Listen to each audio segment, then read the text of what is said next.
It's easy to buy a property here in Dubai. However, it can be difficult to buy the right one. Today, I'm going to go through all the points to avoid when making your investment. Firstly, avoid skipping due diligence for the developer. They can often advertise very fancy brochures, videos, and pictures of the developments that will be going up. However, are they actually delivering this? It's important that you research the developer's track history. How many projects have they handed over? How big is the developer themselves? What are the units that they've handed over like? How is the quality? And also, have they met expectations versus what they have advertised in the brochure? So when investing off plan, it's important to consider the handover times from the developers. Different developers will typically have different handover times and a record of achieving them. For example, Bengati tends to hand over all its projects within 2 years, and they've got a record of doing this.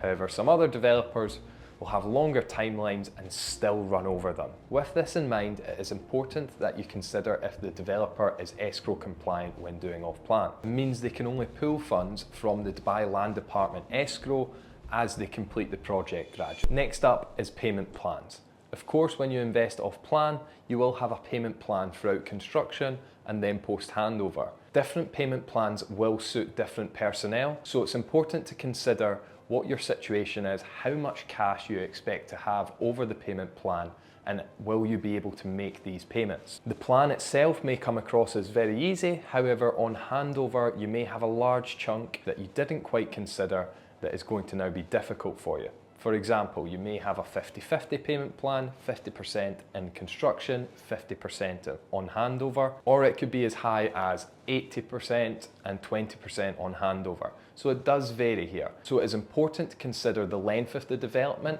as this is how aggressive it will be on your finances. With off plan, I would always recommend that you don't put yourself under too much pressure with the payment plan. So make sure that you look at both the construction payment plan, the post handover payment plan, and how long the construction is going to take. So something that can often be overlooked is your service charges. Different developers and towers themselves will have various different service charges. The service charge is typically charged quarterly, and depending on the size of your unit, you'll have different amounts to pay. Service charges I've seen vary from 10 dirhams per square foot all the way up to almost 50 dirhams per square foot. This is important to consider as it really does change your returns on your investment. For example, if you have a property with service charges of 50 dirhams per square foot versus 10 dirhams per square foot, your net return will be vastly different. Here is an example on screen. So to ensure that you make the right investment here, make sure that you ask for the up-to-date service charges on the building or development so you can understand what your net returns will truly look like. Overpaying due to hype or emotions. This is a key factor that not a lot of people consider. Often people can get set on advertisement that they may have seen, a flash sale or 2 units left in the project. Just because the properties have a flash sale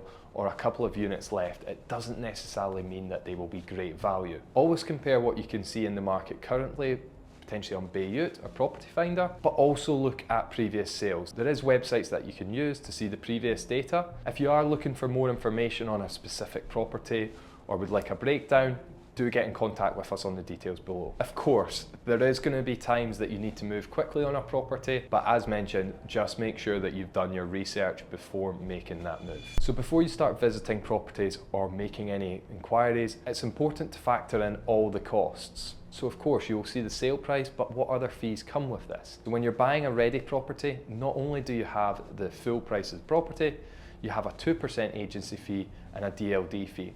I would incur for around 7 to 8% extra on top of whatever deposit it may be that you're putting down. And if you are looking at off plan, make sure that you look at all the documents to understand where all your fees are before booking the unit. RERA is the Real Estate Regulatory Agency. To be a qualified broker here in Dubai, you will need to undergo tests to get your license. This ensures the agent will be appropriate to help you with your real estate transactions going forward. To verify this, you can ask them for the BRN number and verify their legitimacy through the Dubai Rest app. If you're thinking about investing here in Dubai and looking for more information, get in contact with us on the details provided below. Alternatively, if you're looking for more information, click the video above.